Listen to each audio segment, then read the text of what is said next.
हम अहम सुर्खियों के साथ सबसे पहले हेडलाइंस।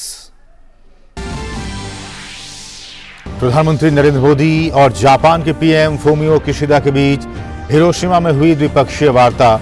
दोनों नेताओं के बीच तमाम अहम मुद्दों पर हुई चर्चा। पीएम मोदी ने G7 बैठक में आमंत्रित करने के लिए जापान के पीएम का जताया आभार।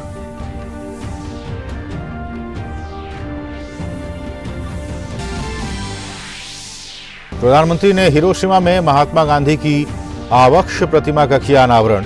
भारतवंशियों से की मुलाकात। पीएम ने कहा, जलवायु परिवर्तन और आतंकवाद के खिलाफ लड़ाई में बापू के विचार आज सबसे अधिक प्रासंगिक। पीएम जापान में G7 के साथ ही क्वाड की बैठक में भी लेंगे हिस्सा।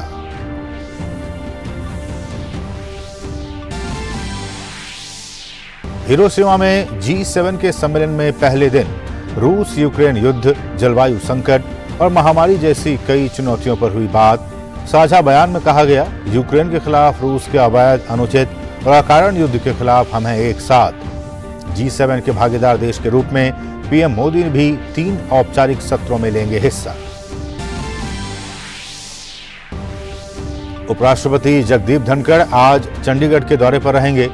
पंजाब विश्वविद्यालय के 70वें दीक्षांत समारोह में मुख्य अतिथि के तौर पर होंगे शामिल।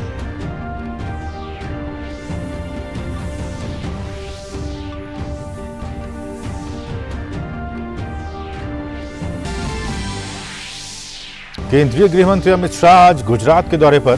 द्वारका में national academy of coastal policing के स्थायी कैंपस का करेंगे शिलान्यास।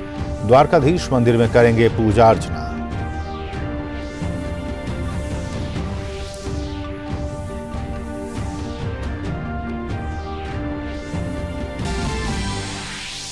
कर्नाटक में वरिष्ठ नेता सिद्धरमैया आज दूसरी बार संभालेंगे मुख्यमंत्री पद की कमान। डीके शिव कुमार भी उप मुख्यमंत्री पद की लेंगे शपथ। कांग्रेस की पूर्व अध्यक्ष सोनिया गांधी और पार्टी नेता राहुल गांधी समेत कई राज्यों के मुख्यमंत्री शपथ ग्रहण समारोह में हो सकते हैं शामिल।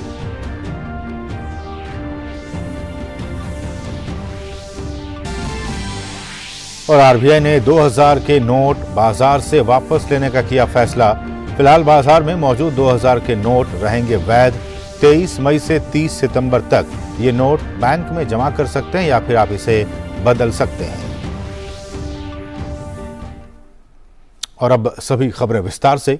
हिरोशिमा में आज भारत और जापान के बीच द्विपक्षीय वार्ता हुई। जापान के प्रधानमंत्री फूमियो किशिदा ने प्रधानमंत्री नरेंद्र मोदी का स्वागत किया।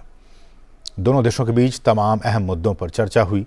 अपने प्रारंभिक वक्तव्य में पीएम मोदी ने G7 बैठक में आमंत्रित करने के लिए जापान के पीएम का आभार व्यक्त किया। G7 की शानदार योजना के लिए, आयोजन के लिए मैं आपको हृदय से बहुत बहुत बधाई देता हूं। और आपने G7 समिट में भारत को निमंत्रित किया, इसके लिए भी मैं आपका बहुत बहुत आभारी हूं। आपकी भारत यात्रा आज भी भारत के लोगों के लिए बहुत यादगार रही है। और मेरे लिए बहुत खुशी की बात है कि जो बोधि वृक्ष का सैंपल आपको दिया था, जिसको आपने हिरोशिमा में लगाया, मैं समझता हूं वो जैसे जैसे वो ग्रो करेगा, भारत के और जापान के संबंधों को तो मजबूती देगा ही देगा।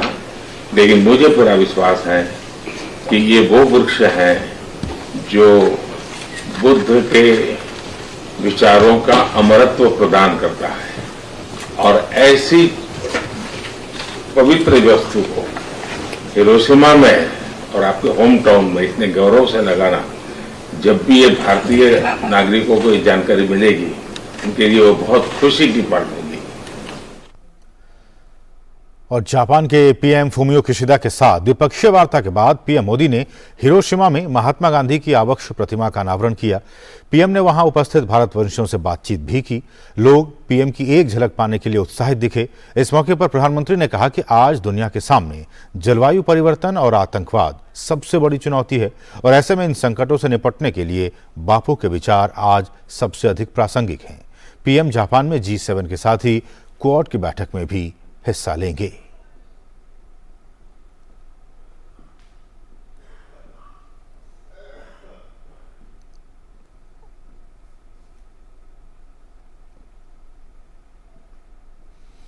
तो ये उस वक्त की तस्वीरें जब प्रधानमंत्री नरेंद्र मोदी हिरोशिमा में महात्मा गांधी की आदर्श प्रतिमा का अनावरण किया और पुष्पांजलि अर्पित की। इस मौके पर उन्होंने संबोधित भी किया। उन्होंने कहा कि जलवायु परिवर्तन और आतंकवाद आज दुनिया के सामने दो सबसे बड़ी चुनौती है, जिससे कि हम सभी को निपटने की ज़रूरत है। वहाँ पे भारतवंशी भी लोग मौजूद थे, जो कि प्रधानमंत्री का बहुत ही बेसब्री से इंतज़ार कर रहे थे। प्रधानमंत्री भी उनके बीच गए, उनका अभिवादन स्वीकार किया। और ये उस वक्त की तस्वीरें जब राष्ट्रपिता की आदर्श प्रतिमा का अनावरण किया प्रधानमंत्री नरेंद्र मोदी ने। इस दौरान वहां मौजूद भारतवंशियों ने उनका स्वागत किया, भारत माता की जय के जयकारे लगाए और प्रधानमंत्री ने भी उनके साथ हाथ मिलाकर अभिवादन उनका स्वीकार किया। क्या बुजुर्ग, क्या हिरोशिमा,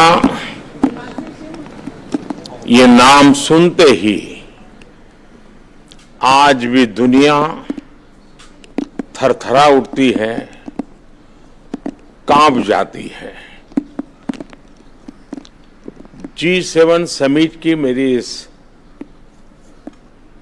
विजिट में मुझे सबसे पहले पूज्य महात्मा गांधी की प्रतिमा का अनावरण का सौभाग्य मिलना, ये अपने आप में एक बहुत ही बड़ा सुयोग है। आज विश्व क्लाइमेट और आतंकवाद की लड़ाई से जूझ रहा है। पूज्य बापू के आदर्श क्लाइमेट के साथ जो लड़ाई है, उसे जीतने का उत्तम से उत्तम मार्ग है। उनकी जीवन शैली प्रकृति के प्रति सम्मान, समन्वय और समर्पण का उत्तम उदाहरण रही है। उसी प्रकार से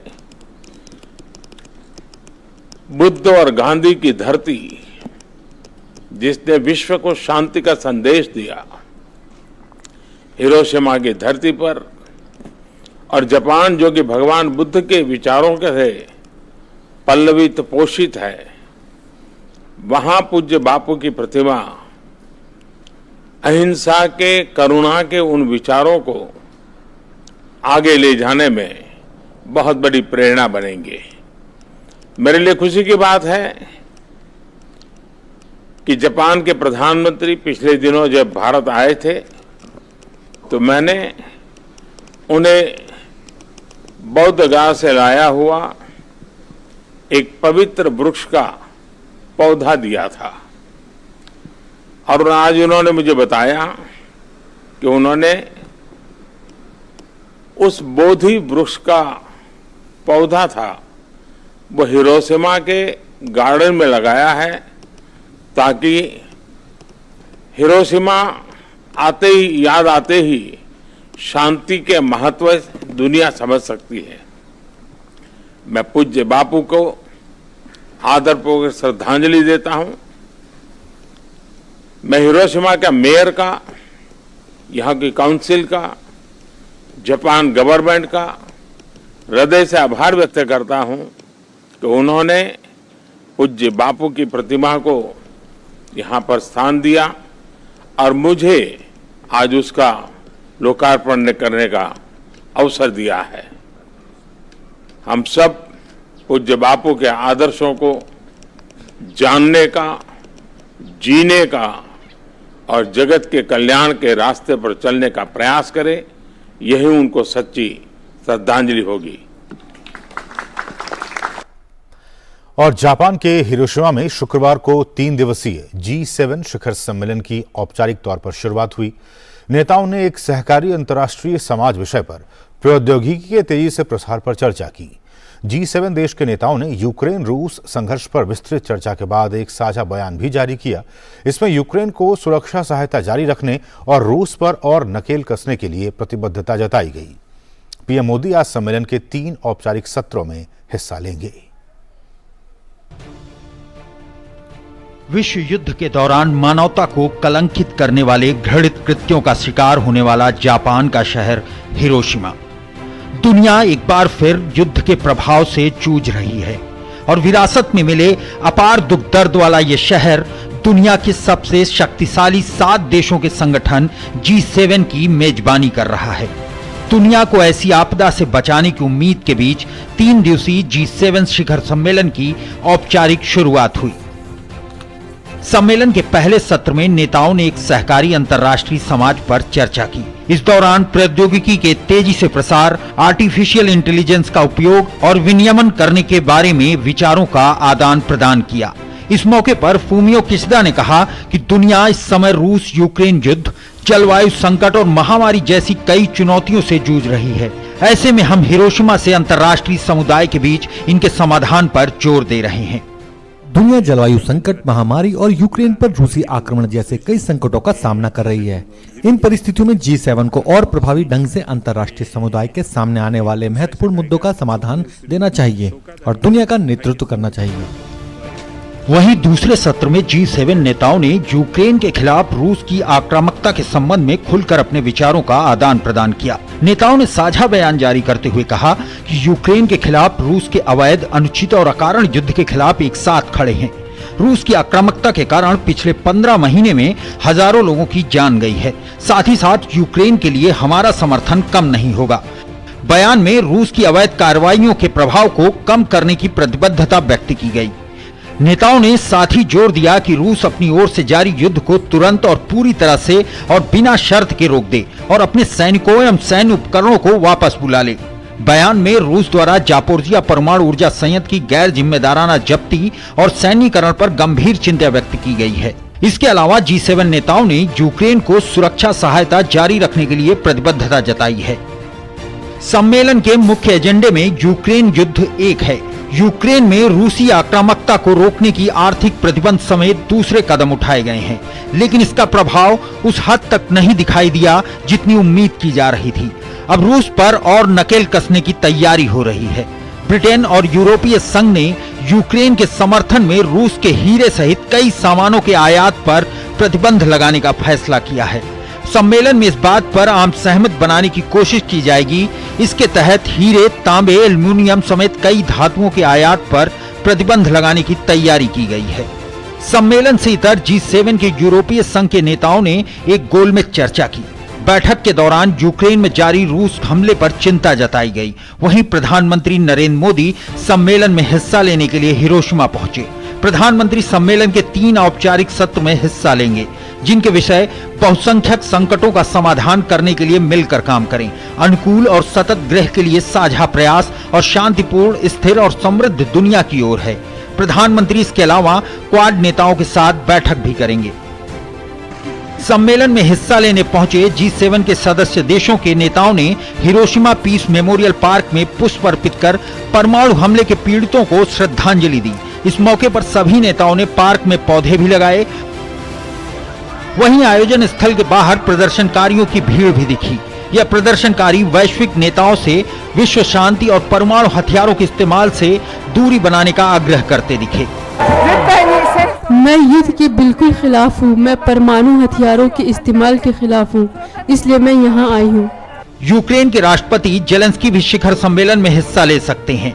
गौरतलब है कि G7 दुनिया की 7 सबसे बड़ी विकसित और उन्नत अर्थव्यवस्था वाले देशों का समूह है, जिसमें Canada, France, Germany, Italy, Japan, Britain और अमेरिका शामिल हैं। कुछ दूसरी अहम खबरें। उपराष्ट्रपति जगदीप धनखड़ आज चंडीगढ़ के दौरे पर रहेंगे। उपराष्ट्रपति पंजाब विश्वविद्यालय के 70वें दीक्षांत समारोह में मुख्य अतिथि के तौर पर शामिल होंगे। अपनी यात्रा के दौरान उपराष्ट्रपति, जो पंजाब विश्वविद्यालय के चांसलर भी हैं, विश्वविद्यालय के सिंडिकेट और सीनेट के सदस्यों के साथ अनेक बैठकें करेंगे। उपराष्ट्रपति पंजाब विश्वविद्यालय शिक्षक संघ के सदस्यों, गैर शिक्षण संगठन और स्टूडेंट यूनियन के सदस्यों के साथ भी बातचीत करेंगे। चंडीगढ़ की 1 दिवसीय यात्रा के दौरान उपराष्ट्रपति पंजाब राजभवन का भी दौरा करेंगे।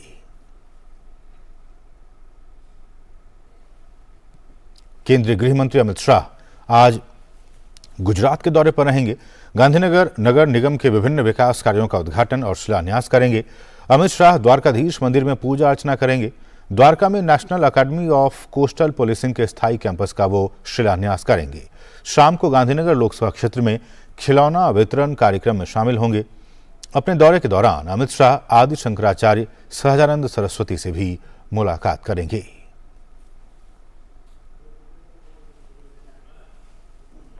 बात कर्नाटक की। कर्नाटक में कांग्रेस विधायक दल के नेता सिद्धारमैया आज दूसरी बार राज्य के नए मुख्यमंत्री पद की शपथ लेंगे। कांग्रेस के वरिष्ठ नेता डीके शिवकुमार भी उप मुख्यमंत्री पद की शपथ लेंगे। राज्यपाल थावरचंद गहलोत उन्हें पद की और गोपनीयता की शपथ दिलाएंगे। कैबिनेट में शामिल होने वाले कुछ विधायक भी पद और गोपनीयता की शपथ लेंगे। कांग्रेस की पूर्व अध्यक्ष सोनिया गांधी और पार्टी नेता राहुल गांधी और प्रियंका गांधी को भी शपथ ग्रहण समारोह के लिए आमंत्रित किया गया है। कांग्रेस के राष्ट्रीय अध्यक्ष ने तमिलनाडु के मुख्यमंत्री एम के स्टालिन, पश्चिम बंगाल के मुख्यमंत्री ममता बनर्जी, बिहार के मुख्यमंत्री नीतीश कुमार और नेशनल कॉन्फ्रेंस के प्रमुख फारूक अब्दुल्ला को भी निमंत्रण भेजा है। वहीं मार्क्सवादी कम्युनिस्ट पार्टी के नेता सीताराम येचुरी को भी आमंत्रित किया गया है। छत्तीसगढ़, राजस्थान और हिमाचल प्रदेश के मुख्यमंत्री भी आमंत्रित अतिथियों में शामिल हैं। शपथ ग्रहण समारोह को देखते हुए समारोह स्थल के आसपास सुरक्षा कड़ी कर दी गई है। केंद्र ने राष्ट्रीय राजधानी क्षेत्र दिल्ली सरकार संशोधन अध्यादेश 2023 को राष्ट्रीय राजधानी सिविल सेवा प्राधिकरण के गठन के लिए प्रख्यापित किया है। प्राधिकरण राष्ट्रीय राजधानी क्षेत्र दिल्ली सरकार में सेवा करने वाले सभी ग्रुप ए अधिकारियों और दानिक्स के अधिकारियों के स्थानांतरण और नियुक्ति की सिफारिश करेगा। प्राधिकरण में दिल्ली के मुख्यमंत्री होते हैं, जो कि प्राधिकरण के पदेन अध्यक्ष होंगे। राष्ट्रीय राजधानी क्षेत्र दिल्ली के मुख्य सचिव और प्रधान गृह सचिव होंगे। सभी मामले उपस्थित सदस्यों के बहुमत से तय किए जाएंगे। मतभेद की स्थिति में उपराज्यपाल का फैसला अंतिम होगा।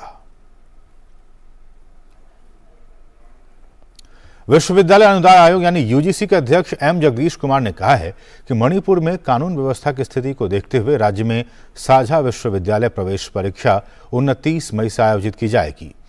वहीं केंद्र शासित प्रदेश जम्मू कश्मीर में इसका आयोजन 21 से 25 मई की जगह 26 मई से किया जाएगा। इस वर्ष सीयूईटी यूजी परीक्षा के लिए जम्मू कश्मीर से कुल 87,309 उम्मीदवारों ने पंजीकरण कराया है। राष्ट्रीय जांच एजेंसी जम्मू कश्मीर के पुलवामा में इस वक्त छापेमारी कर रही है। जम्मू कश्मीर के पुलवामा में एनआईए की इस वक्त अलग अलग ठिकानों पर छापेमारी कर रही है।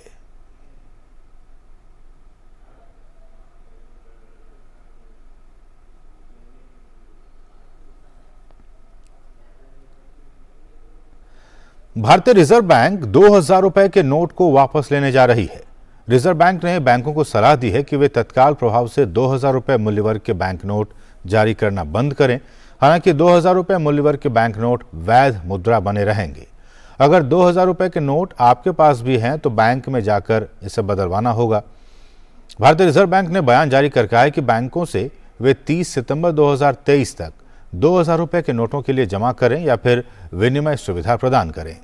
लोगों को यह ध्यान रखना होगा कि एक बार में अधिकतम 20,000 रुपए मूल्य के नोट ही बदलवाए जा सकेंगे। और आरबीआई ने नवंबर 2016 में आरबीआई एक्ट 1934 की धारा 24(1) के तहत 2,000 के नोट जारी किए थे।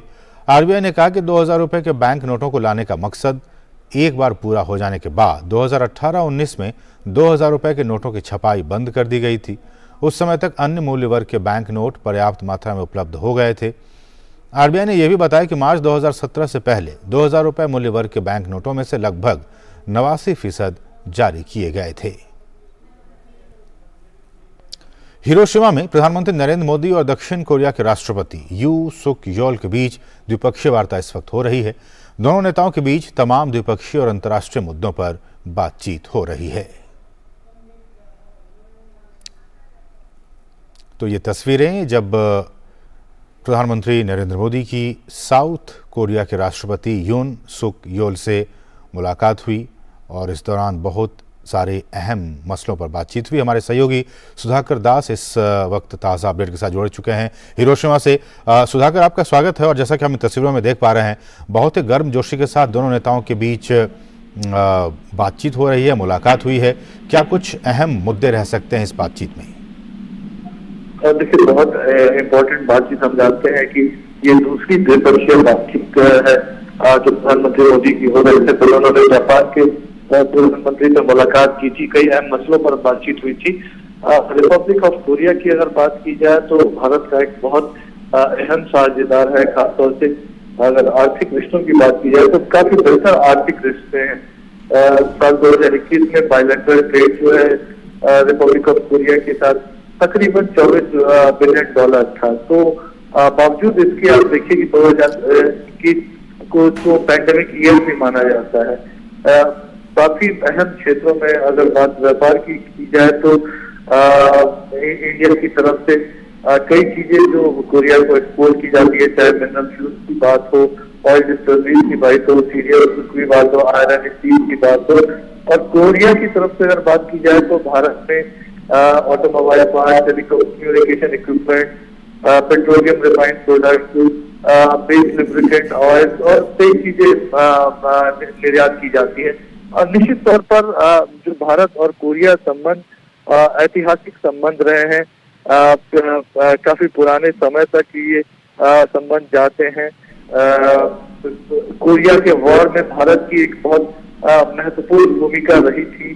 तो जो ये डिप्लोमेटिक रिश्ते हैं, ये एक मंच है जिसके जरिए जो राजनीतिक, सामरिक और इन रिश्तों को आगे बढ़ाने की कोशिश की जाएगी। तो कह सकते हैं, और भारत की जो एक विकास यात्रा है और प्रधानमंत्री मोदी लगातार कोशिश कर रहे हैं भारत को एक विकसित भारत के रास्ते पर आगे बढ़ाने के, आत्मनिर्भर भारत के संकल्प को जो मजबूत करने की कोशिश कर रहे हैं, उसमें कोरिया की एक बहुत महत्वपूर्ण भूमिका रह सकती है, खासतौर से मैन्युफैक्चरिंग या हाई एंड टेक्नोलॉजी के मामले में। तो उस लिहाज से भी कह सकते हैं कि बहुत महत्वपूर्ण बातचीत और जो सभी पहलू हैं पीएम मोदी की बाली में जब वो गए थे पिछले G20 समिट में, तो एक ब्रीफ मुलाकात उस वक्त कोरिया के राष्ट्रपति से हुई थी। तो उसके बाद से पूरी जो रिश्तों के विभिन्न आयाम हो सकते हैं, उसकी समीक्षा इस बैठक में हो रही होगी। तो निश्चित तौर पर आगे का क्या रोड मैप हो सकता है, उसकी भी चर्चा हो रही होगी। बिल्कुल सुधाकर, और जैसा कि हम सभी जानते हैं, और मैं चाहूँगा कि इस मौके पर अब उन तमाम जानकारियों को दर्शकों के साथ साझा करूं, क्योंकि ये बहुत ही महत्वपूर्ण मुलाकात है भारत और दक्षिण कोरिया के शीर्ष नेताओं के बीच में। आप देख सकते हैं भारत के प्रधानमंत्री नरेंद्र मोदी और दक्षिण कोरिया के राष्ट्रपति यून सुक योल के बीच ये द्विपक्षीय मुलाकात हो रही है। और हम जानते हैं कि साल 2023 है, इसमें दोनों ही देशों के जो राजनयिक संबंध है उसके 50 साल भी पूरे हो रहे हैं। और हम जानते हैं, जैसा कि हमारे सहयोगी सुधाकर बता भी रहे हैं, कि बहुत ही पुराने ऐतिहासिक संबंध रहे हैं भारत और दक्षिण कोरिया के बीच में, क्योंकि भारत से जो बौद्ध धर्म है वो लगभग तीसरी शताब्दी के बीच में कोरियाई प्रायद्वीप पहुंचा था। तो आप समझ सकते हैं कि कितने हजारों साल पुराने हमारे संबंध रहे हैं। और जैसा कि हमारे सहयोगी बता भी रहे थे कि भारत और दक्षिण कोरिया के बीच जो आर्थिक संबंध है वो भी काफ़ी महत्वपूर्ण है, क्योंकि अगर बीते साल की बात की जाए, 2022 की ही बात की जाए, तो ये दोनों देशों के बीच जो द्विपक्षीय व्यापार है वो लगभग 27.8 बिलियन डॉलर से अधिक का, जो अब तक का सबसे अधिक जो बायलैटरल ट्रेड है वो दर्ज किया गया। और जो जानकार हैं दोनों देशों के बीच, वो ये बता रहे हैं कि आने वाले सालों में, यानी कि 2030 तक, आने वाले सिर्फ महज 7 सालों के अंदर ये $50 अरब तक पहुंचने की उम्मीद की जा रही है। हम जानते हैं कि राजनयिक संबंध, आर्थिक संबंध और सांस्कृतिक संबंध, ये तीनों ही संबंध दोनों ही राज्यों के बीच में, दोनों ही देशों के बीच में बहुत ही महत्वपूर्ण है। बढ़ेंगे आगे और अब बात करेंगे खेल जगत की, बात करेंगे आईपीएल की। आईपीएल में आज 2 मुकाबले खेले जाएंगे। दिन का पहला मैच दिल्ली कैपिटल्स और चेन्नई सुपर किंग्स के बीच अरुण जेटली स्टेडियम में होगा। चेन्नई को प्लेऑफ में जगह पूरी तरह से पक्की करने के लिए अपने आखिरी लीग मुकाबले में जीत हासिल करना जरूरी है। वहीं दिल्ली की कोशिश सीजन का अंत जीत के साथ करने की होगी। दिल्ली की टीम प्लेऑफ की दौड़ से पहले ही बाहर हो गई है। दिल्ली को इस सीजन में अब तक खेले गए 13 मैचों में केवल 5 में जीत और 8 में हार मिली है। 10 टीमों के पॉइंट्स टेबल में टीम 9वें स्थान पर है। चेन्नई को इस सीजन में अब तक खेले गए 13 मैचों में से 7 में जीत और 5 में हार मिली है। चेन्नई का एक मैच बारिश के कारण रद्द हो गया था। टीम के पास अभी 15 अंक हैं। वहीं दिन का दूसरा मुकाबला लखनऊ सुपर जायंट्स और कोलकाता नाइट राइडर्स के बीच ईडन गार्डन मैदान में खेला जाएगा। दोनों टीमें लीग का अपना आखिरी मुकाबला खेलेंगी। लखनऊ जीत के साथ प्लेऑफ में अपनी जगह पक्की करना चाहेगी, लेकिन केकेआर के लिए प्लेऑफ में अपनी जगह पक्की करना काफी मुश्किल है। अन्य टीमों का प्रदर्शन कोलकाता को प्लेऑफ में पहुंचाने की संभावना बनाएगा। स्पेन के जंगलों में भीषण आग का प्रकोप जारी है। आसपास के इलाकों में रहने वाले लोगों को सुरक्षित जगहों पर पहुंचाया गया है। आपातकालीन सेवाओं के कर्मचारी पूरी मशक्कत के साथ आग पर काबू पाने के लिए जुटे हुए हैं। रिहायशी इलाकों में आग के फैलने का कहर देखते हुए सेना के विशेष विमान को तैनात किया गया है। प्रशासन के मुताबिक स्पेन के पश्चिमी क्षेत्र में आग तेजी से आगे बढ़ रही है।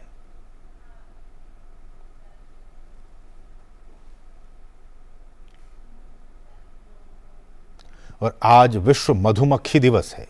इस मौके पर कृषि और किसान कल्याण मंत्री नरेंद्र सिंह तोमर आज मध्य प्रदेश के बालाघाट में एक राष्ट्रीय कार्यक्रम में शामिल होंगे। कार्यक्रम में 1000 से अधिक किसान, मधुमक्खी पालक, शहद प्रसंस्करणकर्ता, उद्यमी और शहद उत्पादन से जुड़े दूसरे लोग हिस्सा ले रहे हैं। कार्यक्रम में कई प्रकार के शहद और मधुमक्खी पालन क्षेत्र से जुड़े उत्पादों को प्रदर्शित किया जाएगा।